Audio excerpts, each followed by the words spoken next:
Bible में पुराने नियम से लेकर नए नियम तक और वर्तमान की स्थितियों तक इस बात के ठोस प्रमाण हैं कि जब परमेश्वर के लोगों ने अपनी आंखें उसकी ओर उठाई और उससे मांगा है, विश्वास से परमेश्वर से प्रार्थनाएं की हैं, तो प्रार्थनाओं का प्रत्यक्ष उत्तर मिला है। इब्राहिम का सेवक प्रार्थना करता है कि उसे इसहाक के लिए सही जीवन साथी मिल जाए और ठीक उसकी याचना, ठीक उसकी अपेक्षा के अनुसार उसको रिबका मिल जाती है। एलिय्याह प्रार्थना करता है कि आसमान से आग बरसे और वेदी पर चढ़ाया गया बलिदान ध्वस्त हो जाए और सच्चे परमेश्वर की गवाही हो, और अक्षरशः वैसा ही होता है। योना मगरमच्छ के पेट में प्रार्थना करता है कि परमेश्वर उसे बचा ले ताकि वह परमेश्वर की इच्छा को पूरा कर सके, वह नीनवे नगर को जा सके, और ठीक वैसा ही अक्षरशः होता है। गिदोन प्रार्थना करता है कि मिद्यानियों की सेना परास्त हो सके, इसके लिए परमेश्वर का आश्चर्य कर्म हो। वह प्रार्थना करता है कि सारी की सारी ओस उस खलिहान में रखी भेड़ी के ऊन पर गिरे और बाकी सारा मैदान सूखा रहे, और वैसा ही होता है। दोबारा गिदोन प्रार्थना करता है कि सब तरफ ओस गिरे पर भेड़ी का जो ऊन है वह सूखा रहे, और वैसा ही होता है। हन्ना मंदिर में जाती है और प्रार्थना करती है, निवेदन करती है कि उसका बांझपन दूर हो सके और उसको संतान मिल सके। परमेश्वर उसको शमूएल देता है, जो सारे इज़राइल को एक प्रतिष्ठित अवस्था में ले जाता है, सम्मानीय अवस्था में ले जाता है, और सारे इस्राएल देश की अगुवाई करता है। दानिएल यरूशलेम की ओर मुख करके प्रार्थना करता है कि परमेश्वर की गवाही हो, जो मान में भूखे से हैं उनके मुख बंद हो जाते हैं। मूसा प्रार्थना करता है और मरुस्थल में जल के सोते निकलने लगते हैं, चट्टान से झरने बहने लगते हैं। इतिहास इस बात का गवाह है कि चाहे ऑक्सफोर्ड यूनिवर्सिटी हो, चाहे सैनफोर्ड यूनिवर्सिटी हो, सब जगह इस बात का प्रमाण है कि इतिहास की धारा में एक समय आया जबकि सूर्य ठहर गया था। वैज्ञानिक परेशान हैं क्योंकि उन्हें उत्तर नहीं मिलता कि ऐसा कैसे संभव हुआ। यहोशू ने प्रार्थना की और सूर्य ठहर गया। परमेश्वर के वचन में इस बात की गवाही है। एक व्यक्ति की प्रार्थना की शक्ति से सिंहों के मुख बंद हो जाते हैं। एक व्यक्ति की प्रार्थना की शक्ति से सूर्य ठहर जाता है। दाऊद की प्रार्थना की शक्ति से गोलियात जैसा दानव ध्वस्त हो जाता है। तो आज हम एक व्यक्ति की प्रार्थना की ओर देखेंगे और हम देखेंगे कि परमेश्वर आज मुझसे और आपसे क्या कहना चाहता है। दूसरा राजा उसके 18वें और 19वें अध्याय में हिजकिय्याह राजा का वर्णन है। हम इस व्यक्ति की प्रार्थना के विषय में देखेंगे। हिजकिय्याह राजा के विषय में दूसरा राजा 18:3 में लिखा हुआ है, जो यहोवा की दृष्टि में ठीक था वही उसने, अर्थात हिजकिय्याह ने किया। यह किसी व्यक्ति के लिए कितनी बड़ी बात हो सकती है अगर वचन में लिखा हो कि जो कुछ परमेश्वर ने कहा उसने वैसा ही कहा, वैसा ही किया। अगर परमेश्वर कहता है जो मेरी दृष्टि में उचित है वह करो, वही किया। दूसरा राजा 18वें अध्याय की 5वीं और 6वीं आयतों में लिखा है, यहूदा के सब राजाओं में कोई उसके बराबर नहीं हुआ, ना पहले जो राजा आए ना उसके बाद जो राजा आए, यहूदा के सब राजाओं में उसके बराबर कोई ना हुआ। दूसरा इतिहास के 27वें अध्याय में वर्णन है कि सारे वेश्यालय उसने बंद करा दिए, वेश्यावृत्ति पर पाबंदी लगा दी, अश्लीलता को बंद करा दिया। जो सृष्टि के उपासक थे, जो सृष्टिकर्ता की उपासना करने के बदले उसकी सृष्टि की उपासना करते थे, उस पर बंदिश लगा दी, गर्भपात पर रोक लगा दिया, यह सब बंद कर दिया, उन सब को गैर कानूनी ठहरा दिया। हिजकिय्याह ने वही किया जो परमेश्वर की दृष्टि में उचित था, और उसके समान यहूदा में ना कोई पहले ना बाद कोई राजा रहा। दूसरा राजा उसके 18वें अध्याय की 13वीं आयत में लिखा हुआ है कि जब वह अपने राज्य के 14वें वर्ष में था तो अश्शूर की सेना ने यरूशलेम पर धावा बोल दिया। दुश्मन के हजारों सैनिकों ने यरूशलेम को घेर लिया।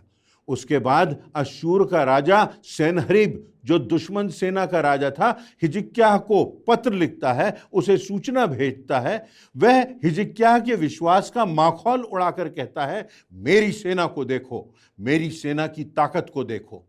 जहां जहां जिस जिस क्षेत्र में, जिस जिस राज्य में मेरी सेना गई है, उन्होंने विजय पताका लहराई है। मेरे राज्य को देखो, मेरे ऐश्वर्य को देखो, मेरे द्वारा जो तबाही मचाई गई है उसको देखो, मेरे नियंत्रण को देखो। हर एक गढ़ को मेरी सेना ने पराजित किया है। अश्शूर का राजा सेनहरीब न सिर्फ हिजकिय्याह को चुनौती देता है, परंतु वास्तव में परमेश्वर को चुनौती देता है और परमेश्वर का माखौल उड़ाता है। और तब हिजकिय्याह ने उस पत्र को पढ़ा, और तब दूसरे राजा के 19वें अध्याय की 14वीं आयत में लिखा है, उस पत्र को लेकर हिजकिय्याह राजा मंदिर में जाता है और उस पत्र को यहोवा के भवन में जाकर यहोवा के सामने फैला देता है और यहोवा से प्रार्थना करता है। हिजकिय्याह ने यहोवा से प्रार्थना की कि इस्राएल के परमेश्वर यहोवा, हे करूबों पर विराजने वाले, पृथ्वी के सब राज्यों के ऊपर केवल तू ही परमेश्वर है। आकाश और पृथ्वी को तू ही ने बनाया है। हे यहोवा, कान लगाकर सुन। हे यहोवा, आंखें खोलकर देख और सेनहरीब के वचनों को सुन, जो उसने जीवते परमेश्वर की निंदा करके कहला भेजे हैं। इसलिए अब हमारे परमेश्वर यहोवा, तू हमें उसके हाथ से बचा, कि पृथ्वी के राज्य राज्य के लोग जान लें कि केवल तू ही यहोवा है। तब परमेश्वर उसकी प्रार्थना का उत्तर देता है। 32वीं से 34वीं आयतों में लिखा है, इसलिए यहोवा अश्शूर के राजा के विषय में यूं कहता है कि वह इस नगर में प्रवेश करने वरन इस पर एक भी तीर मारने ना पाएगा, और न वह ढाल लेकर इसके सामने आने व इसके विरुद्ध दमदमा बनाने पाएगा। जिस मार्ग से वह आया उसी से वह लौट भी जाएगा और इस नगर में प्रवेश ना करने पाएगा। यहोवा की यही वाणी है, और मैं अपने निमित्त, अपने दास दाऊद के निमित्त इस नगर की रक्षा करके इसे बचाऊंगा। तब फिर क्या हुआ? 35वीं आयत में लिखा हुआ है, उसी रात में क्या हुआ कि यहोवा के दूत ने निकलकर अश्शूरियों की छावनी में 1,85,000 पुरुषों को मारा। और भोर को जब लोग सवेरे उठे तो देखा कि लोथ ही लोथें पड़ी हैं। यहोवा के एक दूत ने 1,85,000 लोगों को मार दिया, मात्र एक दूत ने। उसी अध्याय के आगे 36वीं और 37वीं आयतों में लिखा हुआ है, तब अश्शूर का राजा सेनहरीब चल दिया और लौटकर नीनवे में रहने लगा। वहां वह अपने देवता निस्रोक के मंदिर में दंडवत कर रहा था कि अदीमेलेक और सरेसेर ने उसको तलवार से मारा और अरारात देश में भाग गए, और उसका पुत्र एसीउद्दीन उसके स्थान पर राज्य करने लगा। 24 घंटे में सारी परिस्थिति बदल गई। एक विश्वास की प्रार्थना से, एक व्यक्ति के विश्वास की दृढ़ता और प्रार्थना से, उस व्यक्ति की प्रार्थना में जो परमेश्वर की दृष्टि में उचित था, वह उसे मानकर वही करता है। परमेश्वर के सामने जाता है, उससे याचना करता है, उसकी ओर अपनी आंखें उठाता है और सारा परिदृश्य बदल जाता है। मत्ती रचित सुसमाचार उसके 26वें अध्याय की 53वीं आयत में प्रभु यीशु मसीह अपने पकड़वाए जाने के पहले पतरस से कहते हैं, यदि मैं चाहूं तो अपने पिता से विनती करके स्वर्गदूतों की 12 पलटनों से अधिक बुला सकता हूं। उन दिनों में एक पलटन या सेना जो होती थी, उसका वर्णन है यहां पर कि एक पलटन में 6,000 सैनिक होते थे। प्रभु यीशु मसीह कहते हैं, मैं तो 12 पलटनों से अधिक बुला सकता हूं, 72,000 से अधिक दूतों को बुला सकता हूं। पतरस, तू तलवार क्यों उठाता है? अरे तू तो मनुष्य की तलवार देख रहा है। मैं चाहूं तो 72,000 से अधिक स्वर्गदूतों की सेना को बुला सकता हूं। एक दूत ने 1,85,000 लोगों को मार गिराया। इतनी सामर्थ उस एक दूत में थी। सारी सेना धराशायी हो गई, राजा का घमंड चूर हो गया, और जहां वह अपने झूठे देवता के सामने उपासना कर रहा था, उसी स्थान पर उसकी जीवन यात्रा समाप्त हो गई, उसकी हत्या कर दी गई। एक व्यक्ति की प्रार्थना का प्रभाव यह है, व्यक्ति की प्रार्थना सारे देश को उलट सकती है। परमेश्वर के खिलाफ जिसने अपना हाथ उठाया है, जिसने तलवार उठाई है, उनके लिए जब एक मन होकर प्रार्थना की गई तो ऐसी शक्तियों को परमेश्वर ने धराशायी कर दिया, संसदों को हिला दिया। आज संसार की स्थिति अनेक स्थानों पर ऐसी ही हो गई है। जो रक्षक थे वो भक्षक बन गए हैं। निर्दोषों को धमकाया जाता है, पीटा जाता है, उनकी हत्या कर दी जाती है। विवादास्पद वीडियोस वायरल किए जाते हैं। स्कूलों और अस्पतालों की दुर्दशा हो रही है। लोगों की जानें सस्ती हो गई हैं। जिंदगी मानो सस्ती हो गई है और तकनीकी महंगी हो गई है। जिंदगी की कोई कीमत नहीं रह गई है। अधिकार कुछ लोगों के हाथ में समा गया है। भय का माहौल है, पर परमेश्वर का भय लोगों में नहीं पाया जाता। ऐसी परिस्थितियों में आज हिजकिय्याह की प्रार्थना से हम कौन सी बातें सीखते हैं?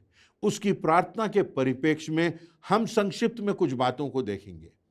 पहली बात, जो व्यक्ति परमेश्वर के साथ है वह एक व्यक्ति सारे राष्ट्र में बदलाव ला सकता है। एक व्यक्ति जो प्रार्थना पर विश्वास रखता है, जो परमेश्वर के साथ साथ चलता है, जो परमेश्वर की दृष्टि में उचित है वह करता है। एक व्यक्ति जो परमेश्वर के भय में चलता है, उसमें इतनी सामर्थ है वह किसी देश की सत्ता को हिलाकर रख सकता है। इंग्लैंड की महारानी ने संदेश दिया और उन्होंने लिखा, I don't fear any enemy but I fear John Knox because that is the man of God and he is on his knees praying. मैं अपने दुश्मनों से नहीं डरती, पर जॉन नॉक्स से डरती हूं। परमेश्वर का वह व्यक्ति जो घुटनों पर है, उससे डरती हूं। मैं किसी दुश्मन की ताकत से, किसी देश की ताकत से नहीं डरती, पर एक व्यक्ति से डरती हूं। एक व्यक्ति से यह आंदोलन प्रारंभ होता है। परंतु चाहे आप इब्राहिम को देख लें, एक व्यक्ति, मूसा को देख लें, एक व्यक्ति, यहोशू को देख लें, एक व्यक्ति, एलिया, एलिशा, एस्तर, दानियल, पौलुस, इन्होंने बड़े बड़े सत्ता के सिंहासनों को हिला दिया, बड़े बड़े देशों में क्रांति ला दी। एक व्यक्ति सारे देश को बदल सकता है यदि वह प्रार्थना पर विश्वास करता है, यदि वह परमेश्वर के अनुसार, उसके वचन के अनुसार चलता है, जो परमेश्वर के भय में चलता है, उसकी आज्ञाओं को मानता है और जो परमेश्वर की दृष्टि में उचित है वही करता है। दूसरी बात, परमेश्वर के लोगों की प्रार्थनाओं का असर सारे देश पर पड़ता है।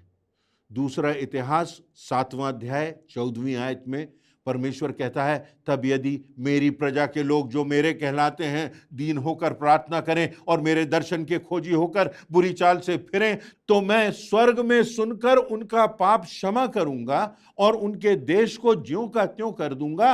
अब से जो प्रार्थना इस स्थान से की जाएगी उस पर मेरी आंखें खुली और मेरे कान लगे रहेंगे। 2 बार परमेश्वर इस शब्दावली का इस्तेमाल कर रहा है। ये मेरी प्रजा के लोग हैं जो मेरे कहलाते हैं, इन पर मेरा नाम लगा हुआ है, इन पर मेरी मुहर लगी हुई है। उनकी प्रार्थनाओं का असर सारे देश में होगा, परंतु शर्त यही है, लोग, मेरी प्रजा के लोग जो मेरे कहलाते हैं, जिन पर मेरे नाम की मुहर लगी हुई है, यदि वे दीन होकर, विनम्र होकर, पश्चाताप के साथ मेरे खोजी होकर अपनी बुरी चाल से फिरे। इसलिए आज जब हम प्रार्थना करें तो इन बातों को ध्यान में रखें। उपवास के साथ दीन होना, उपवास के साथ उन बातों को छोड़ना जो परमेश्वर की दृष्टि में अनुचित है, उपवास के साथ उन बातों से दूर हटना जो परमेश्वर से हमको दूर ले जाती हैं, उपवास के साथ प्रार्थना करना, निरंतर प्रार्थना करना हमारे देश के लिए, हमारे समाज के लिए, हमारे परिवारों के लिए, हमारे पड़ोस के लोगों के लिए, वो लोग जो शैतान के शिकंजे में जकड़े हुए हैं उनके लिए। और परमेश्वर अपने लोगों की प्रार्थना सुनेगा, उनकी दुहाई पर वह ध्यान देगा और परमेश्वर की आंखें उन पर लगी रहेंगी। तीसरी बात, हमें केवल परमेश्वर की ओर देखना है। हो सकता है कि अब तक हमारी अपेक्षा राजनैतिक लोगों से रही हो, राजनीतिक पार्टियों की तरफ हम देख रहे हो कि अब क्या होने वाला है, हम शक्तिशाली लोगों की ओर देख रहे हो जिनके हाथ में सत्ता है, हम संसद की ओर देख रहे हो, परंतु हमें परमेश्वर की ओर देखना होगा। हो सकता है कि हम अधिकारियों की ओर देख रहे हो, ये अधिकारी तो बड़ा दावा करते हैं, ये तो बड़ा अच्छा वक्तव्य देते हैं, ये अधिकारी जहां जाते हैं वहां उनके नाम का गुणगान होता है, लोग नारे लगाते हैं। हो सकता है कि हम अर्थशास्त्रियों की ओर देख रहे हैं और हमें अब निराशा हाथ मिल रही है। हमने वैज्ञानिकों की ओर देखा और हमें कोई युक्ति नहीं मिली, पापों से क्षमा नहीं मिली। हमने शिक्षाविदों की ओर देखा, परंतु उनके जीवन में हमको दोहरापन दिखाई दिया। और इसलिए प्रभु यीशु मसीह कहते हैं, तो मुझसे अलग होकर कुछ भी नहीं कर सकते। हमको आज परमेश्वर की ओर देखना है। यह कभी ना भूलें कि परमेश्वर के दूत उसके लोगों की चौकसी करते हैं और परमेश्वर अपने एक दूत को भेजकर इस संसार के परिदृश्य को क्षणों में बदल सकता है। हमें परमेश्वर की ओर देखना है। चौथी बात, हमें कभी निराश नहीं होना है, हमें कभी हताश नहीं होना है। निर्भीकता से परमेश्वर के काम को करते रहना है। निर्भीकता से, सत्यता से, बिना मिलावट किए वचन का प्रचार करते रहना है। निर्भीकता से प्रभु यीशु मसीह के प्रेम और उसके उद्धार की गवाही देना है। निर्भीकता से हम यह कह सकें, हमारा प्रभु यीशु मसीह है, हम प्रभु यीशु मसीह के लोग हैं। निर्भीकता से अपने जीवित परमेश्वर की अपनी जिंदगी से गवाही देना है। यशायाह नबी की पुस्तक उसके 41वें अध्याय की 10वीं आयत से लेकर 13वीं आयत तक लिखा हुआ है, मत डर क्योंकि मैं तेरे संग हूं, इधर उधर मत ताक क्योंकि मैं तेरा परमेश्वर हूं। मैं तुझे दृढ़ करूंगा और तेरी सहायता करूंगा, अपने धर्ममय दाहिने हाथ से मैं तुझे संभालूंगा। देख, जो तुझसे क्रोधित हैं वे सब लज्जित होंगे और जो तुझसे झगड़ते हैं उनके मुंह काले होंगे और वे नाश होकर मिट जाएंगे। जो तुझसे लड़ते हैं उन्हें ढूंढने पर भी तू ना पाएगा। जो तुझसे युद्ध करते हैं वे नाश होकर मिट जाएंगे, क्योंकि मैं तेरा परमेश्वर यहोवा तेरा दाहिना हाथ पकड़कर कहूंगा, मत डर, मैं तेरी सहायता करूंगा। किसी ने लिखा है, मैंने भी बहुत से स्वप्न देखे, बहुत से टूट गए, कुछ साकार हुए, परंतु जो साकार हुए उनसे मुझे प्रेरणा मिली और मैंने स्वप्न देखना नहीं छोड़ा। मैंने बहुत सी योजनाएं बनाई, बहुत सी सफल हुई, कुछ असफल हुई, पर जितनी सफल हुई उनसे इतनी प्रेरणा मिली कि मैंने परिश्रम करना नहीं छोड़ा। हम कह सकते हैं कि मैंने बहुत सी प्रार्थनाएं की, कुछ का असर हुआ, कुछ का असर नहीं मिला, कुछ का उत्तर ठहर जाने के लिए मिला, कुछ का उत्तर तुरंत मिला, कुछ का उत्तर हाँ में मिला। उनसे प्रार्थना करने की प्रेरणा बनी हुई है और हम दृढ़ता से, विश्वास से प्रार्थना करते हैं। और जब हम प्रार्थना करेंगे तो इस बात की मैं आपको चुनौती देता हूं कि हम अपने देश में परमेश्वर का हाथ देखेंगे, क्योंकि अंतिम विजय प्रभु यीशु मसीह की है। वक्त की पुकार को, वचन की तलवार को, यीशु के प्यार को तुम मिटा सकते नहीं। कोई बादशाहत, कोई साम्राज्य, कोई राजा, कोई शासक परमेश्वर के राज्य के कार्य को, प्रभु यीशु मसीह की गवाही को रोक नहीं सकता, मिटा नहीं सकता। तो हमने आज 4 बातों पर चर्चा की। पहली बात, जो व्यक्ति परमेश्वर के साथ है वह सारे राष्ट्र में बदलाव ला सकता है। उस एक व्यक्ति की प्रार्थना में इतनी शक्ति होती है। दूसरी बात, परमेश्वर के लोगों की प्रार्थनाओं का असर बहुतायत से बहुत से लोगों पर पड़ता है, सारे देश पर, संसार पर पड़ता है। तीसरी बात, हमें परमेश्वर की ओर देखना सीखना है और हमें इस बात को जानना है कि हमारा परमेश्वर यहोवा हमको देख रहा है, हमारी सुन रहा है, यदि हम उसके प्रति आज्ञाकारी हैं। चौथी बात, हमें कभी निराश नहीं होना है, हमें कभी हताश नहीं होना है, क्योंकि वचन में परमेश्वर की प्रतिज्ञा है। प्रभु यीशु मसीह ने कहा है कि अंतिम विजय हमारी होगी। हमारी विजय स्थगित तो हो सकती है, पर हम पराजित कभी नहीं होंगे। अंतिम विजय हमारी होगी और हम परमेश्वर के धाम में पहुंचकर सर्वदा वास करेंगे। परमेश्वर आप सबों को आशीष दे।